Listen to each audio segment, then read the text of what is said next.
Hello guys, today I've got the MacBook Neo and I'm going to show you how to use the iCloud drive.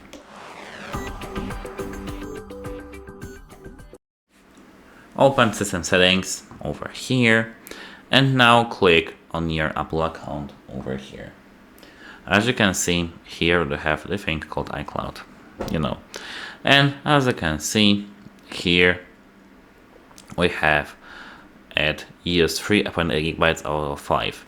If you here click manage, we can wait a moment, it has to be loaded. As you can see all the things that we have here on our iCloud. Apart from that, we can upgrade it, or here, wait a moment, save to iCloud. And as you can see, we can select any application that we have on our Mac over here, or not only on our Mac, for example on our iPhone or on our watch, to save to iCloud. Apart from that, here if you want to make sure that your iCloud is really working, you need to just go and to your Finder over here, and here search for that you need to click iCloud Drive.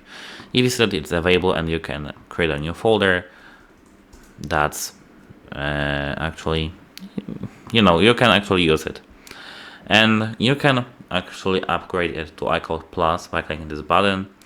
And as you can see, it is like this.